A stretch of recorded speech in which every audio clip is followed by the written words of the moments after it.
Hello, everyone. Thank you for joining today's meeting on Boarding House. So today we are going to talk about what are the use cases for this feature and what we should do as the next step.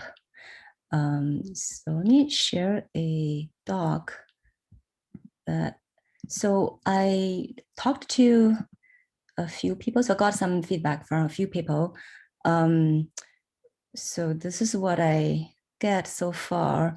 So right now we know that Boarding House, we are just collecting that from the storage system and then report events on PVCs or pods. If there is some abnormal condition happened on the back end. So right now, the controller side, we have external house monitor controller as a sidecar. And on the node side, we have that implemented in Kubernetes. So I think this is still useful to have those events. So the next step for this, I think we can discuss whether we want to bring this to beta. Right now, the only concern I have is right now there are no CSHL implementation other than our sample implementation in the CSS host path. So that's the current situation for this feature. And then I also heard several people talking about they're using this feature for local PV. So what happens is right now, because we only have this as events, meaning that we can't really have a controller make any reactions based on that, because events can disappear. So what I found out is that there are a few vendors actually just started to have their own, implementation, because this one, although useful, but since they want to be able to react to it, so they develop their own CRDs, or they add that as an annotation so that it can do something with it, which is I think unfortunate, because we have this feature. We would like vendors to use this feature. So so that's the.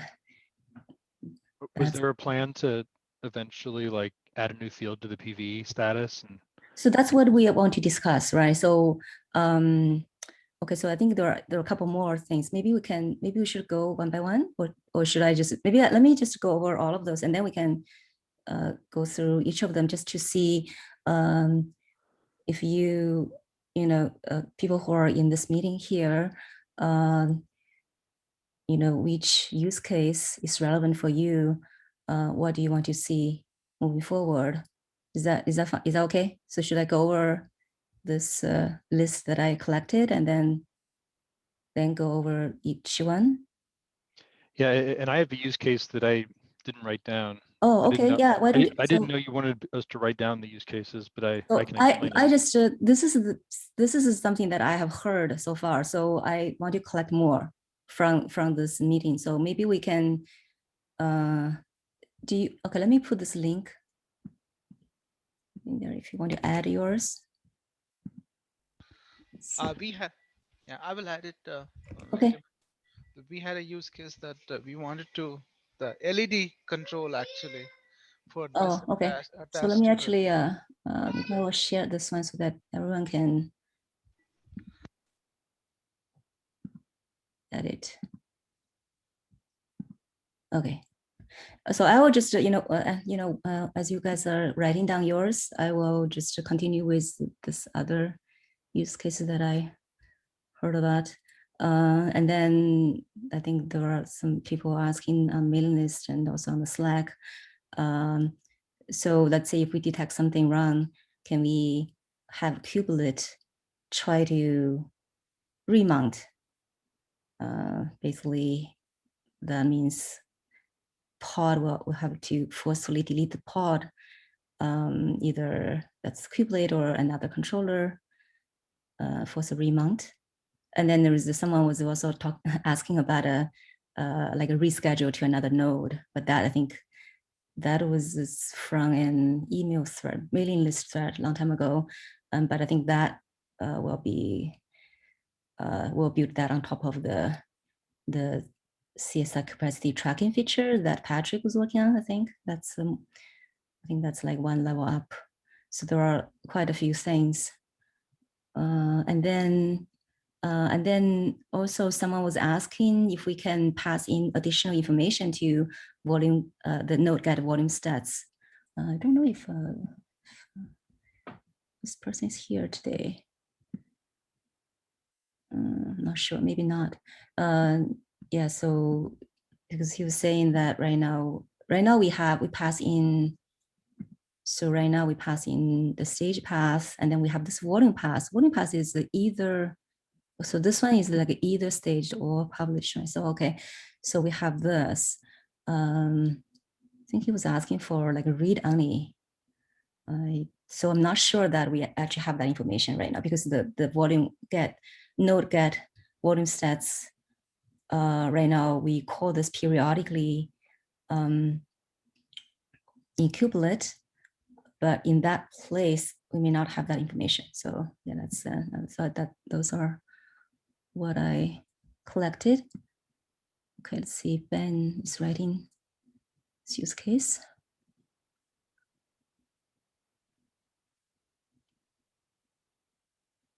Okay, so Ben, while you are writing down this, maybe I'd like to look at this local PV case. I think I see how is here. Since you are Yeah. you want to talk a little bit more about this? Yeah, sure. Yeah, so in our case, basically we have a CSI driver that provisions the provision volumes on top of the LVM volume group. So it's basically a local persistent volume that is attached to a host. So we were using the health monitoring components to detect the failure cases for the volumes. And what our customer requests is that so basically our customer deploy their application in a stateful set. And when something happened to the local persistent volume, for example, if the node is down or something happens to the SSD, the pod will fail, but we won't be able to get rescheduled because it will always stuck in that crash loop due to the volume failures. So what they want is to have something that automatically remove the persistent volume claim so that it can recreate a volume and unblock the recreation of the pod. So the application itself has some mechanism to handle the disk failures, so they can recover from an empty persistent volume. So this is the feature that. Would that involve potentially like changing? You're saying like changing the node affinity for the volume for the local volume? Yeah. So basically, what would happen is that after deleting the PVC, the provisioner would just delete the PV, and then it will like recreate the stable set controller will recreate the PVC, and then it treated the new PVC and then provision a new PV and bound them. Makes sense, because you can't change the PV, right? Yeah, I can't change the PV. So basically, the application owner, they just want to unblock the remediation for their pod. So the new PVC should come up with the same name as what was before. Yes. Yeah. Yes.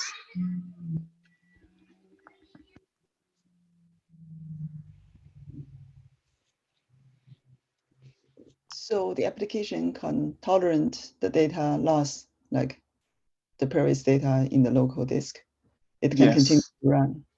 Yes. on different- The application has its own replication mechanism on top of the persistent volume, so they can reshuffle the data if they see empty persistent volume come back.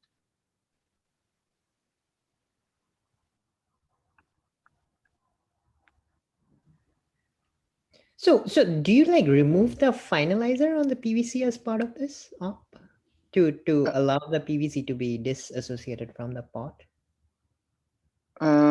No, so basically right now we don't have automation around this. We just manually delete the PVC. Got it. Like including the finalizer for PVC protection, right? I'm not sure if we have that set up. Nice. I have to go back and check. So I think the pod also need to be deleted, right? To be able to start it. Sorry. So, sorry, can you say Restart it on again? different node. Sorry, can you say The again? pod. Oh, yeah, I mean the pods actually need to be deleted. Yes. The right? pod also, So that yeah. the new pod can be started on different node. Yes. So once you delete the pod, right, the PVC can be deleted. Yeah, that's right. So the application will be the one who is deleting the pod? So application is basically a stateful set. Mm-hmm. I think stateful set controller will recreate the pod and the PVC when we delete them. But I thought you will just be deleting the PVC, right? So you will also be deleting the pod? Yes, also deleting the pod, that's right. Oh, Because the pod will stuck in a crash loop, right. and then we have to delete it. I forgot to mention that. Okay.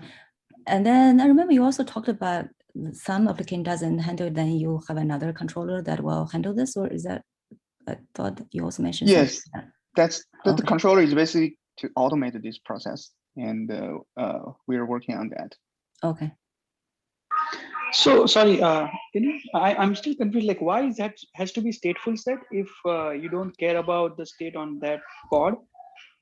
No, it doesn't have to be stateful set. It's just that our application uses stateful set to deploy, and that's how it works with stateful set controller. If you have another controller that provisions that creates the pod and the PVC, then I think it should work the same way.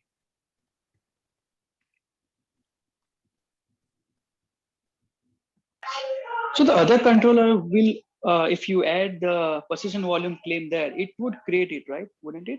Yes, it would create it. So I'm still confused. Can't you use the other controller and not stateful set here? Yes, you can. Yes, you can. I think stateful set is just one workload API, right? So, but you Right. should be able to support other workload APIs, I guess. Right. So this is agnostic to what application controller you use. It's just that for the pod and the PVC, this is how we recover from the failures in our use case. And also, so right now we have on the controller side, we have events on PVCs, and then on node side, we have those pods. So for your use case, let's say if we add this volume condition information in PVC status from the controller side, will that be enough? Do you also need that from node side? So since we have right now, they're like separate. Yeah. So not right. Source. Yes. So right now we only rely on the two type of events emitted from the controller side. The one on PVC and the other one triggered by the node failure. So I'm just curious, like how often you see this happen for customer, right? The local disk has problems and the cost is. Yeah, I think that's one of the pain point that our customer mentioned, and we manage a fairly large clusters on bare metal hosts today, and the disk failures is a very common case that they need to handle. Oh, So they're okay. migrating to, basically they're migrating to Kubernetes, and they want to fix that problem in Kubernetes, and they request that we automatically handle these kind of failures. So you run on bare metal cluster. Yeah, right now that application is on bare metal, and we're migrating them. So that's the current status of our application. And to your question, I think this is going to be very, very common in data centers when you have like hundreds of thousands of machines. Okay. Thank Yeah, you. I would add, we also do a lot of local volumes, like local PVs on bare metal, and run into lots of like smart reported Yeah. control disk failures, like fairly Okay. scale. Okay. Thank you. For just another data point for our, like at least in some of our customers, they were looking to get the health monitoring status, and obviously like when this health monitoring daemon detects that okay, the disk is failing, it should blink the light, and they want to replace the disk actually, but that could potentially change the device ID on the node, and it cannot adopt the, we cannot update the PV, so it has to be recreated, right? So at So least, right? you need to do the same thing. You delete just like the same thing, delete the PVCN pod, then that will be recreated. Will that fix your problem? Yeah, I mean, if you are deleting the, so deleting a pod managed by stateful set is tricky, right? You have to scale down the stateful set. Whether Yeah. if one disk is failing, they have to make sure that this just that replica is scaled down, and yeah, I think the customers are looking for, in our case, customers are looking to replace in place their PVs. But I think In it's place, or you're saying then, okay, but they have to have a different PV, right? Because they have changed the disk, so it has to be different one. yeah, Uh, I almost sorry. okay, so it's most like you have to unbind and then keeping the PVC somehow, and just like the in place restore. The PV, yeah, it's a tricky Yeah, one, but that's tricky, yeah. yeah, so something that would result in like the least amount of Mhm. interruption from the workload. But yeah, it's not something we have implemented. It just Mhm. like use case that is brought to us actually. Yeah, this is actually this is Okay. tricky. Is a Hello. yeah. Yeah. So OpenEPS actually has a component which exposes the smart statistics of device like block devices to Prometheus. Mhm. So the detection of right now it I think doesn't support SSDs, but it works with HDDs, and it can be extended to support SSDs as well. But the problem is again, but the only thing it does is like detects and exposes metrics, and so it can send alerts, but nothing like the problem with in-place replacement would still exist.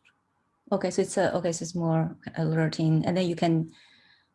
Okay, yeah, it's not automatically fixing the problem, but at least it warn Yeah. user But yeah, something. yeah, Yes. Okay. the health monitoring or health reporting feature is meant to be additive with metrics. Like Mhm. you should always have metrics in addition to this. It's not meant to compete with that. Yes. Okay.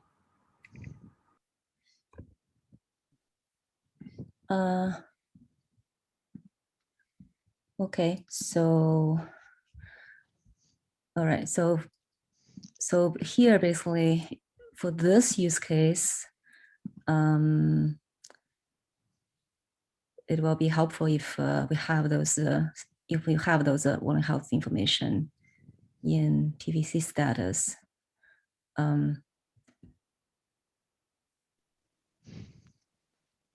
A PVC status or somehow in PV? Not in PV, but are you saying keep in both PV and PVC, or doesn't need to No, be in both places, right? Or you're saying it has to be in PV, not in PVC? I'm just thinking loud actually, like Oh, whether okay. where does it belong? I know that we had ran into limitation of PVs cannot be modified from kubelets generally, like by kubelet. Yeah, yeah. So right now, I mean, at least right now we're talking about the controller. So right now we're talking about the controller side. That's why I was asking, is this from the controller side or there's a node side? Looks like there's a node side. We're not sure yet. I think right now we're talking about the controller side. So if this is like you detect from the controller side, if we have this information on PVC status, would that be useful?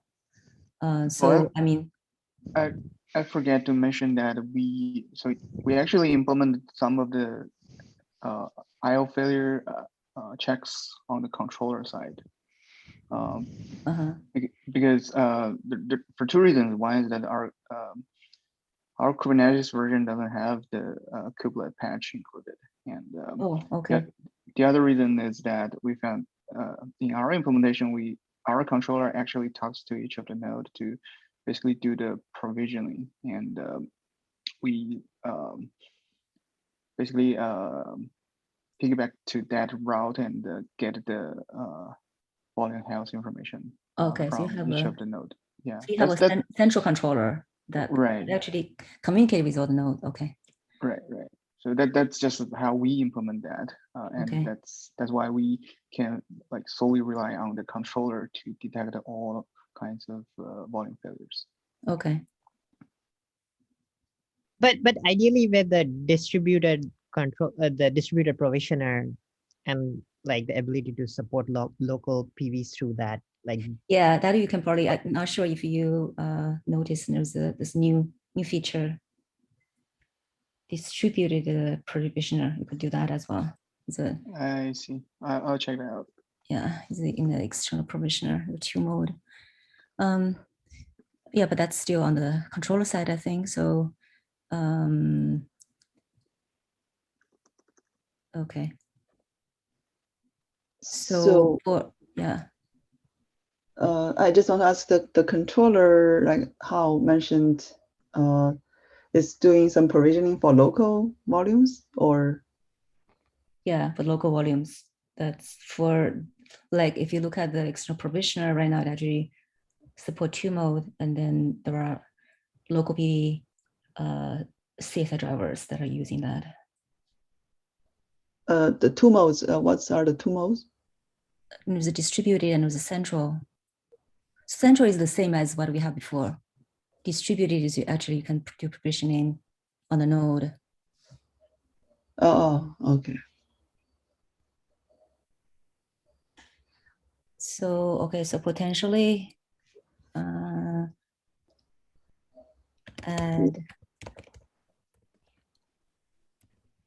in PVC status on controller side.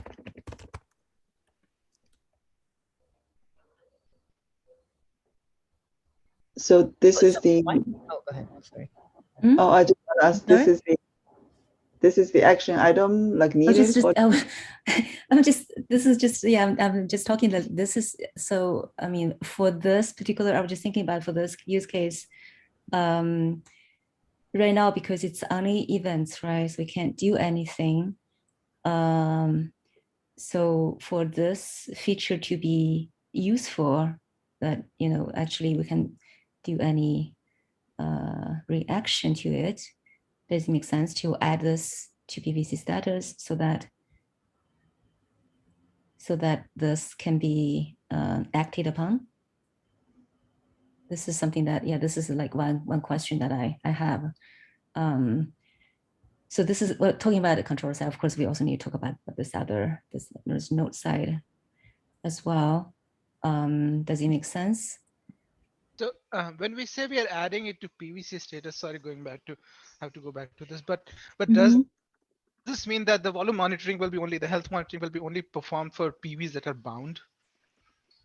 It is. That is what we're doing right now, actually. We're actually only doing that because this is only for if you have already provisioned a PVC, you thought everything is all set. Then you're not, Kubernetes thought everything's all set. So you don't do anything anymore. Then this is then we are actually checking. We actually don't check it if it's like not bound. If you think we should check that, and that's something else we need to consider. But right now it's really, we assume, okay, this is like after you're provisioned, you're using it already, something happened behind it. So in case of local PVs, it's like if we do not think about distributed provisioner right now, it's mainly late binding, right? Like local storage classes are typically always late bind, as in delayed binding. Yeah. So mostly that would be the late binding scenario for in the context of local. So okay, so I'm not saying this is, we're only adding this for local PV. I'm just saying that, does it make sense to add this? This is, of course, we can't know, we wouldn't know whether it's a local or not local. We don't really have a special type for CSI driver. This is really depending on the driver implementation. So this is like this will be like a general field for any PVC status. Does it make sense to have this field? I guess we don't have to make a decision right now, but I'm just asking. So, because what I heard is, I already know a few vendors actually they, like even Nick, right? He started this, and when I talked to him the other day, he said, "Oh, we're using our own CRDs because they can't really use events." Right, but he was the one actually started this whole warning house feature, but he can't even use it. So, like from our side, we actually use annotation. So for Right? the sorry, for the local volume, like not the CSI local volume, like TP top LVM, but the entry local volume, because like as Deepak, so I was saying that. But we don't. But this is only a CSI feature. We don't. Right. Yeah. So, but if we ever had to, then there'll be anything that's basically not delayed binding, or like that's pre-provision, so we cannot report health on that. It seems like a limitation. Maybe we can live with it, but yeah. So will this be useful for you, Haman? I know you have I know this is for the in-place restore. We need to think more. We are challenging. We are using entry local volumes right now. And entry local. Okay, so then it's okay. Yeah, this feature, because we only added for CSI, right? We're only adding new features for but CSI drivers. Yeah. But I was interested in how that events, that information gets flowed back into PV or PVC, because once we have a place for that, like let's say in PVC status, that any driver, even an entry driver, could report it there. Okay. Yeah. So right now it's just right now it's just events. Or events is the problem. Of course, it is helpful, but it could disappear. This is not that reliable, but definitely that can be very helpful as well. I think the interesting part here is going to be what exactly that API is going to look like. Yeah, we haven't looked at that yet. Yeah. Because so if we think we can go this route, then we can look a little bit more deeper and see how that would look like. Because I know last time when we are adding this in CSI, we spent a lot of time deciding, right? Yeah. We started with some error code and we couldn't agree on what error code. And then we just have this like a Boolean, it's whether it's abnormal or not, and with a message. Is that enough to start with? So I guess that's the question, because if we want to decide like what error code we want to include, I think and I think a good kind of next step might be to decide between, so our first iteration, we said, let's remove programmatic use from the picture to simplify the overall design. Let's just focus on what are the signals that we want to surface to the end user. And we've accomplished that through events. It seems to be well received.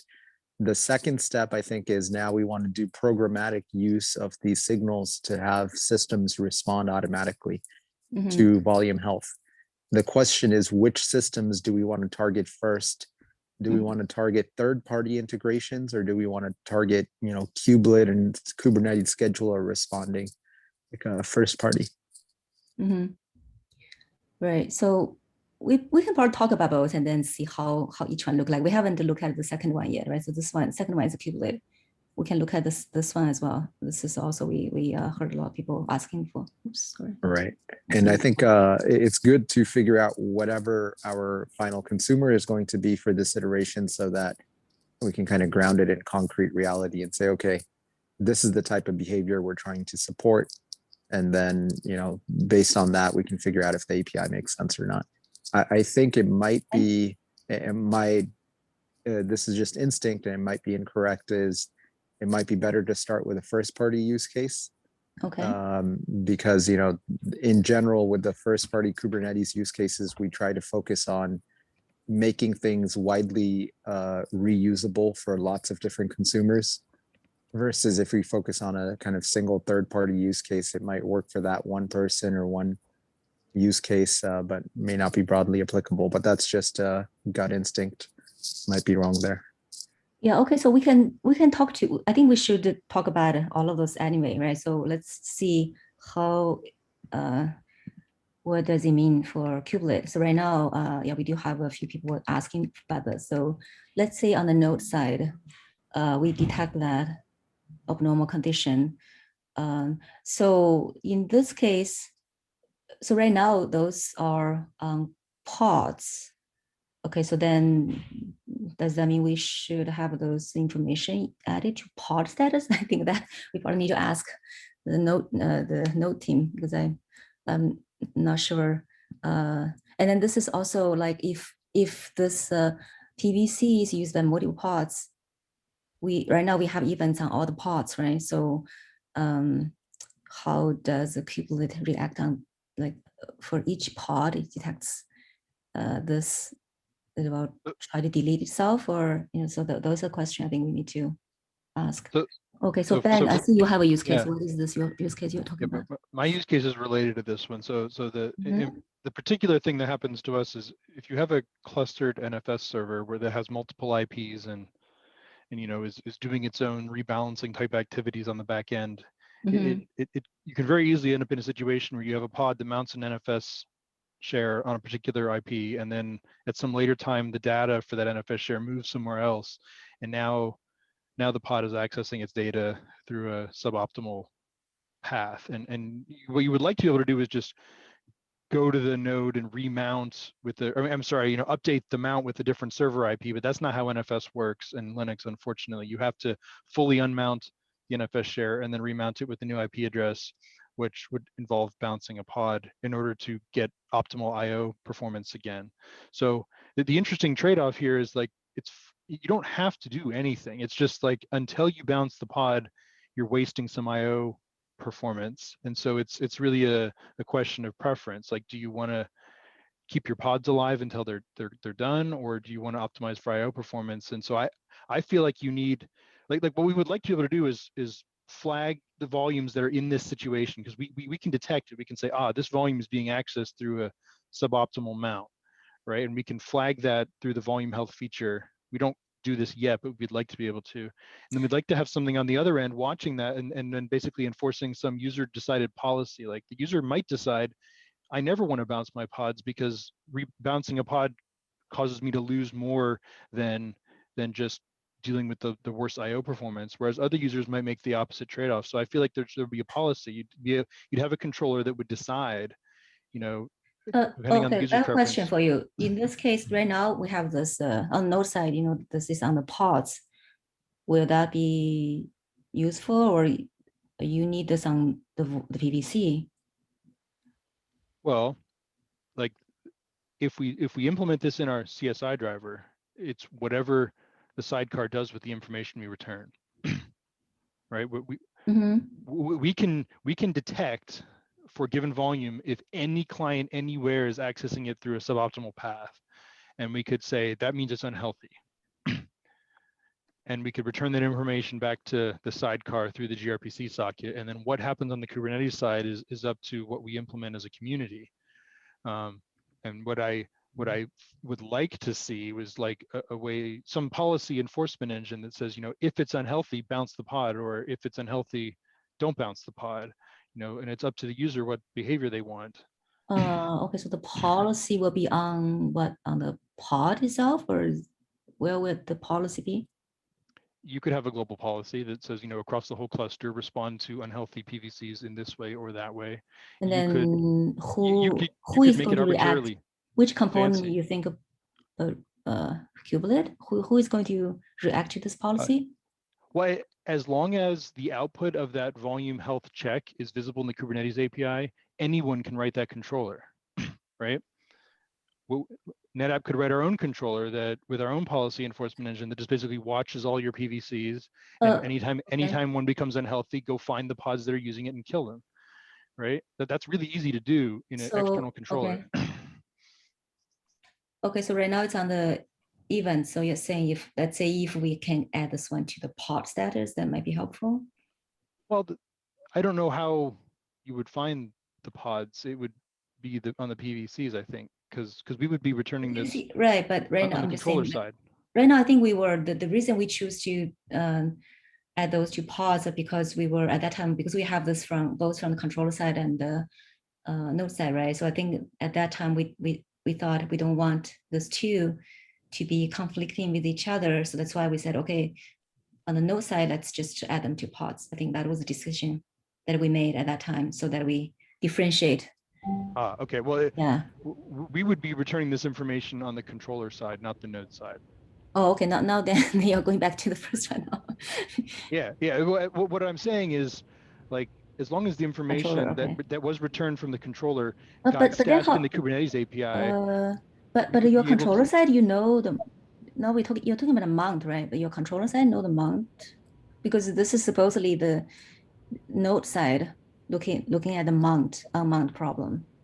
Controller side does not look at that. Are you saying your controller will be looking at the mount and this problem, mounting problem, or what? The controller can go to the storage and ask, like, who's using this volume and what paths are they using it through, and if someone's using it through a suboptimal path, we know that, right? You just ask the server what for its list of clients. So here you mentioned bouncing the pod. What does it mean, bouncing the pod? Delete the pod and recreate it? No, you delete the pod and let the replica set do the pod recreation. Right? Okay, so you are doing kind of a similar thing. So using this way to trigger mount and remount. You are not. I'm proposing this. We aren't actively doing this, but like I would like to be able to do this, and I'd like to put the policy decision in the end user's hand so that they can decide which behavior they prefer. So there are two options you can do. One is delete the pod, recreate pod. The other option is to just trigger like unmount and remount. That both can achieve. How do you trigger the unmount and remount? I'm just saying if it is possible. Oh, well, yeah, but I mean, you basically have to kill all the processes because you're going to be modifying their FS. I mean, yeah, you could recycle the pod, maybe, but. But are you saying like Kubernetes somehow go do some unpublish and republish or something like that, or Jean, what do you mean by? I mean, my personal preference would be let the replica set recreate the pod and let it get rescheduled. So then that's just deleting that. It's the same as what we were talking about earlier, deleting it. Okay. So that it will be handled. But with an option to decide whether that's what you want or not, because it's perfectly valid to not delete the pod and continue running with a less than optimal IO path. So it's up to the user, like what do they care more about, pod lifetime continuity or IO performance? Right. The reason I ask about remount is you put in your use case like the appropriate fixes, unmount, remount.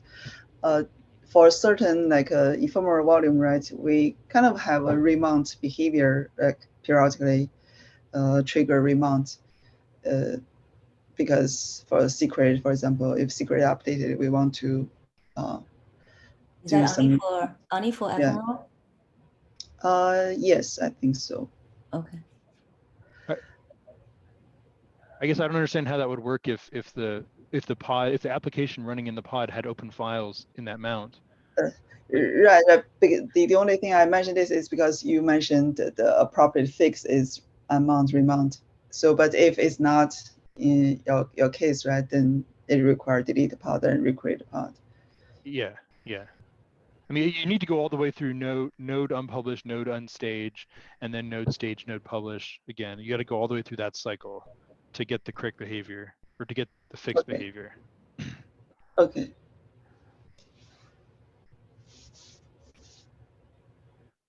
Okay, so this use case sounds like it's actually, I mean, yeah, I know this maybe it shouldn't be like under or local, but well, also controller. I should say controller probably. It's better. This is like controller side. Yeah, it's just the key is that the output of that volume health check needs to show up somewhere in the Kubernetes API that a different controller can see and then execute its policy with respect to pod deletion. Okay. I think yeah, exactly. So are we going to plan to keep it like CSI only at some point? Like once we put it in the API? This is CSI. Yeah, I think for new features, we're only adding to CSI, right? We're not adding new features to no. CSI. Yeah, but the PVC spec or PV spec or even put it in pod status is basically generic. We cannot enforce like, okay, this is, so I'm just like asking, like, is right? Yeah, but this like golden snapshot is only for CSI, right? It's I think we're not adding that, but this mechanism that we are talking about, like if say we put it in PVC status, the health check, and an external controller deletes the pod, that results in replica set stateful set to recreate the pod on another node or something. So this mechanism is basically generic. It's not, nothing is CSI specific. Yeah, so if we do that, maybe we need to have some, like maybe we need to add some flag in CSI driver or something to differentiate. I'm not sure.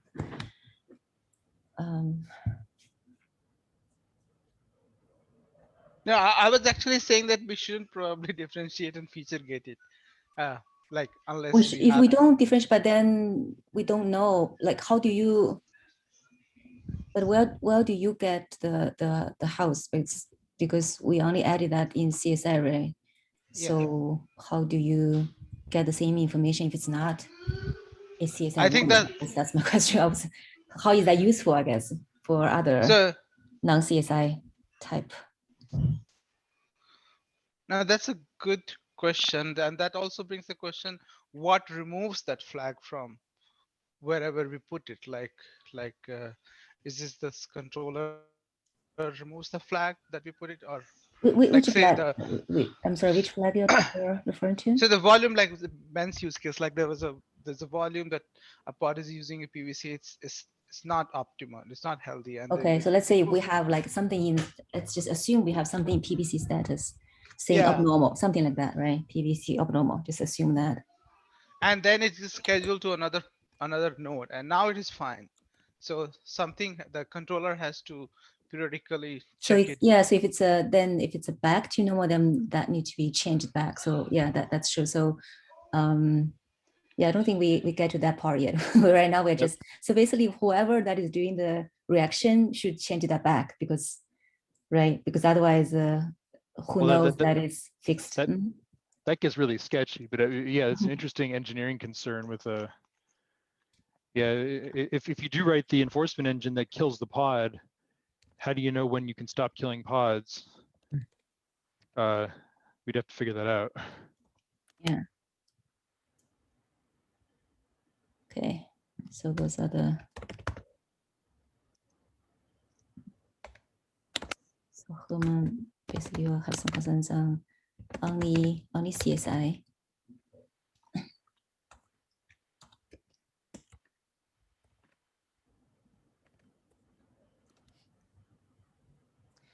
Okay. Okay. So I think. Okay. So I think this. We talked about this, and we going back to here. Now I think there are some other people talked about. If Kubernetes detected this one, then terminate the pod.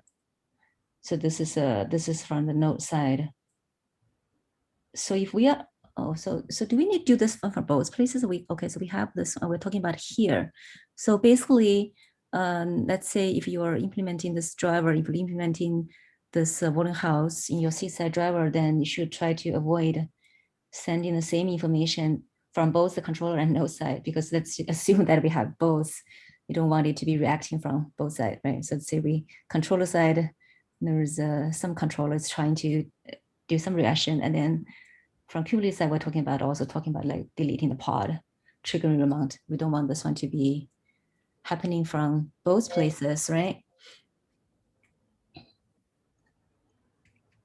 Well, certainly not for the same reason. Yeah. I mean, the whole reason we had volume health coming from two places was because they have non-overlapping access to information, right? The node knows things that the controller can't possibly know, and the controller knows things the node can't possibly know. So you have to ask both to get all the information. Yeah, so maybe CS driver maybe can choose. Maybe just if they just want to rely on controller side, maybe doesn't need to implement the node side then. Or it just implement node side only for the events, but not for the reaction. I'm just talking, assuming that we have reaction. Let's say if we have reaction in both places, maybe we don't want to. Yeah, we don't want to turn on the reaction in both places, because they could be conflicting with each other, overstepping. So, okay, so going back to this one. So I think we're now in this case, I guess I'm not sure where should we have those information. Let's say if we want Kubernetes to do something for the mount, right? So Kubernetes to, let's say, terminate the pod, trigger a remount, then should that information be in the pod itself, or is that? I guess that's I still have this question. Is it because we are going to have that in multiple pods? If multiple pods are using the same PVC, does it make sense? Maybe it makes sense. That means that particular pod should be deleted. Like that would be for a read-only many scenario. What do you mean? Like multiple pods accessing volume on the same node. Yeah, that's only that's the read only. Yeah. So I don't know if that so that's the read only case. So does it make sense to have those information in the pod itself? That I'm not sure. I guess seems like a question for the node team. Is that because Sorry. So what happens? I had a question like, what happens if, okay, we find a PV or a volume that is not healthy, and we have a pod running on it. We kill the pod, but we want to block any pod workload from using the PV-PVC combination. Do we have a use case like that? Because, or we expect that after, like for example, I'm thinking of local volumes, maybe CSI local volumes. A disk is detected as unhealthy, and it shouldn't be used by any workloads. In that case, like it was bound to a PV-PVC, but there should be a way maybe so that no pod can claim that. So yeah, so I guess this is a tricky, right? If we only delete pod, I think that's the volume is still there, right? So actually, if you're looking at this case, actually, we're talking about deleting both PVC and pods so that they can be recreated and rebound and remount. But if we're only deleting the pod, that seems to be not right, because the volume is still not healthy. It's not the pod, it's the volume. So I think this one, so this one seems to be, I don't know if this, but if it's only the mount, if you delete the pod, trigger remount. So basically we don't recreate the volume, maybe it is okay. Is that right? In this case?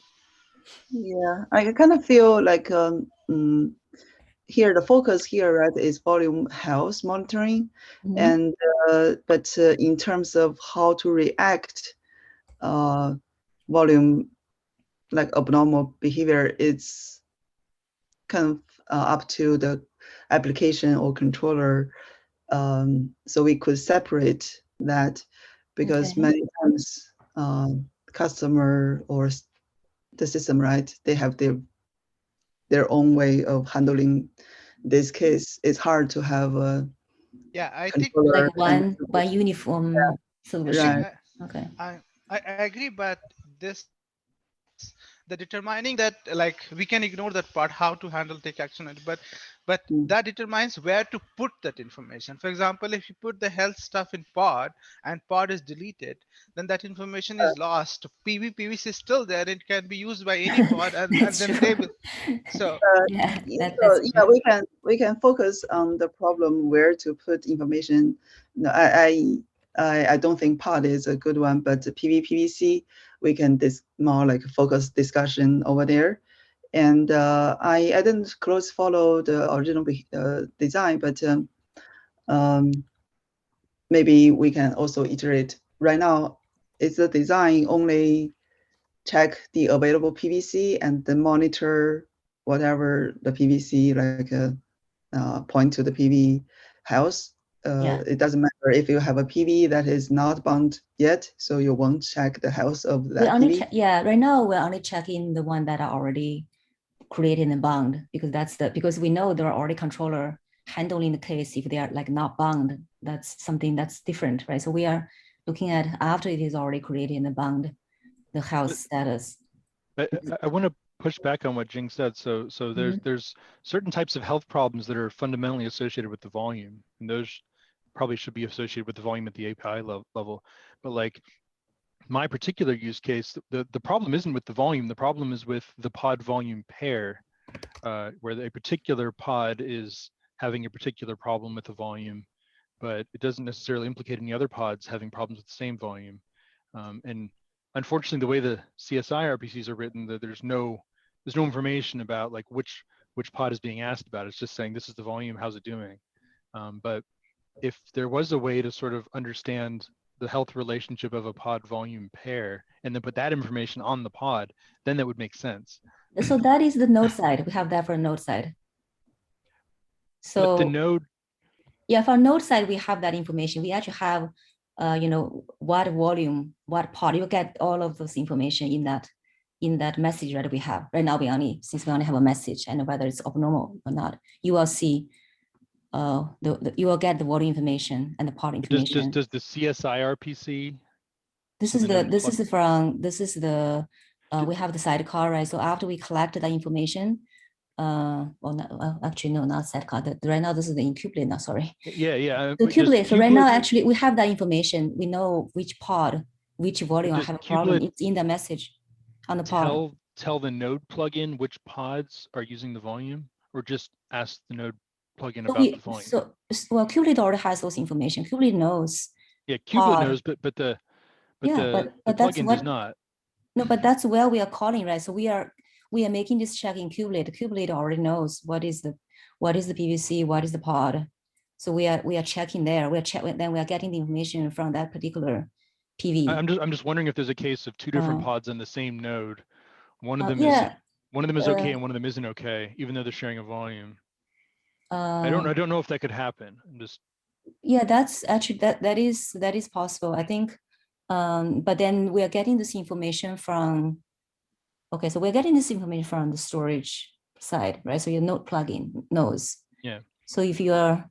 But the node plugin doesn't know anything about pods. It just knows about the volume. Right. So basically it will just tell you if there's some problem from that, from its point of view. And then we are going to just bubble up and tell that it's going to be the same message for all the pods that are using that PVC. That is true. Yeah, I don't know if like one pod is okay, the other is not. I'm not sure what case is that. I don't know if that could happen, but from the controller side, it could be the case that the controller side could know that some users of the volume are healthy and some users of the volume are unhealthy, and it would be very hard to translate that into which pods are the unhealthy ones. But in principle, it could be done. So I don't know. saying all the information has to be associated with the volume doesn't feel 100% right to me, although it might be the Mhm. expedient thing to do. Okay.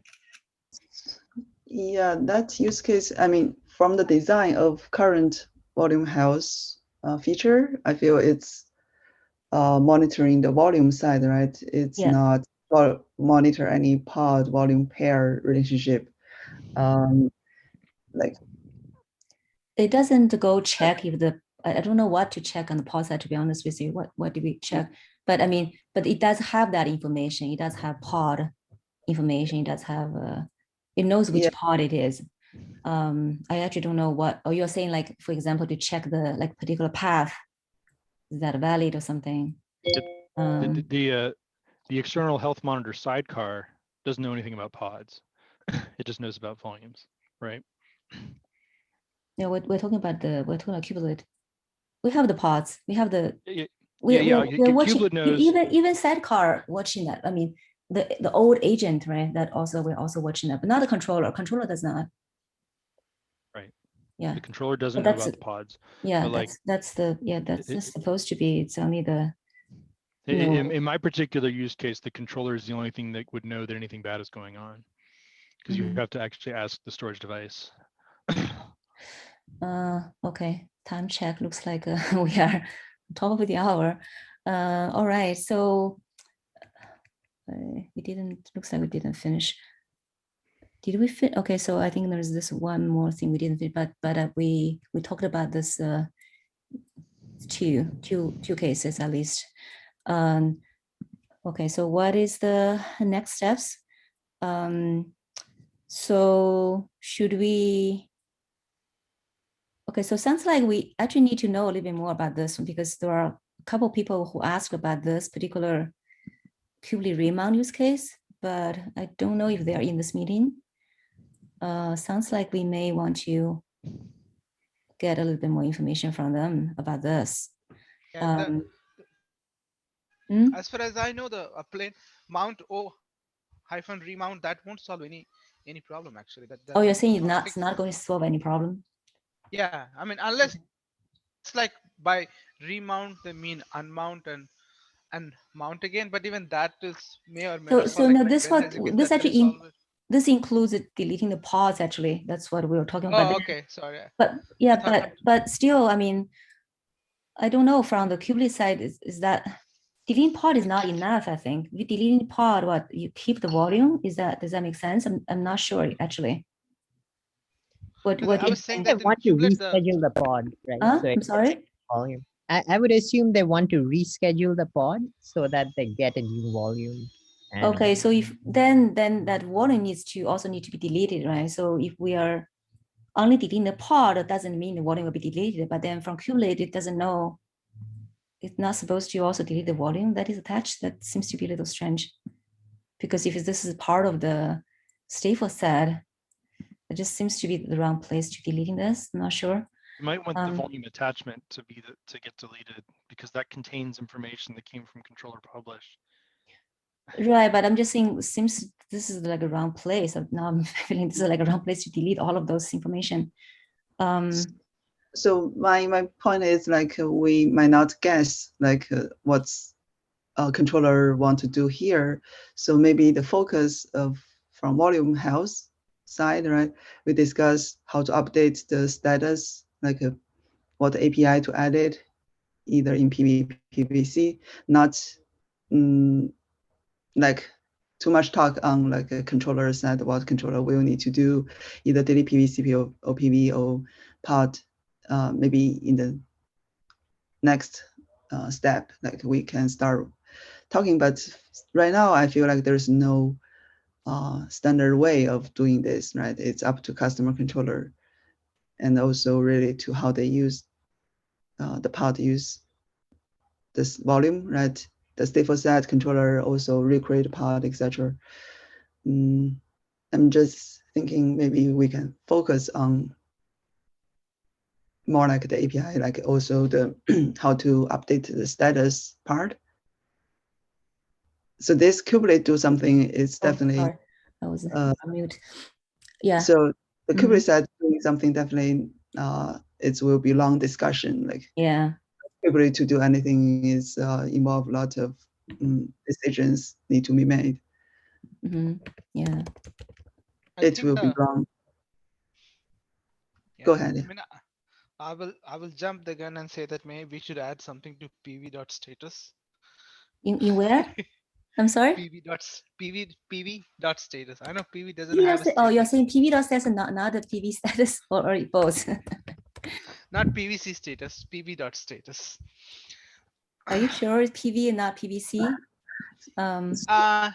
Yeah. I think this is a discussion like we can focus next time, and also what API we want to put in the status. Yeah. That's kind of my okay. feeling, yeah. That should be the next step. Okay. And I would also request to not like feature gate it somehow just for CSI, because it seems like it could be useful for anything. Oh, you're saying that? Okay. Okay. Don't disable the feature for non-CSI volumes. Yeah, I think that aligns with the suggestion from Sad as well, right? Like okay. Party first, I thought. Like a few bullets up, we are thinking of third-party use case later, so maybe that aligns with that spirit as well. So I think right now we are talking about like maybe adding a field in either PV or PVC, so that this first class we can see how that can be used. But I think it's more like we are talking about this API, but then we are not really going to add the reaction directly in the Kubernetes controllers right now. In this step, I think that's what I heard so far, right? I think the suggestion is maybe think about the Kubernetes reactions first, because the Kubernetes reactions might be more generic and reusable than a third-party reaction. Right, but I thought we were talking about we were just talking about like it does not look like we have a common way of react to it. We can definitely discuss about it. From the Kubernetes side, at least we haven't figured out. We were just talking earlier, right? We couldn't figure out, but yeah, I think the thing is it'll be a forcing function, right? I think the natural reaction is to try and go with the path of least resistance, and in this case, it'll be like, there's a use case X by, consumer foo, and if you focus on getting that working, it'll be easier to get that working end to end because it's a very specific use case for that consumer. But the challenge in this design, I think, will be to make something that'll be generally reusable and functional across multiple different consumers. Yeah. And a good forcing function to do that might be to go through the Kubernetes first-party reaction cases. Okay. So the reaction like has two areas. One is recover. The other, for recovery, that's what I'm saying. Like it's hard to have a general way to like fit every cases, but we can discuss that. And the other is for scheduler set that can help like a better schedule part. If some PV, the volume has issues, right, you can avoid schedule on that. That I feel might be easier, like to think through. So that would be kind of combine that with the CSS capacity tracking. I think that has to go with capacity tracking. It's kind of related, right? So yeah. So oh, okay. If that's the case, we probably I need to take a look at this one and see. Okay, I need to take a look and see where should we add this, because we actually talked about some time ago of adding that in but it seems to be a little weird to add that in the CS capacity. So okay, let's talk about this one later. Yeah. So I think for better scheduling, then we have to think this together with this the CSS scheduler CSI capacity tracking feature and see where this field should be added. So yeah, okay. So maybe that I think that makes sense. Think about how to do a better scheduling rather than saying, from Kubernetes side, this is a little messy. I feel like, okay. so I think we are out of time. Yeah, so I will schedule another meeting in the future just to talk more about how this would look like in API and how Kubelet can use this to recover potentially.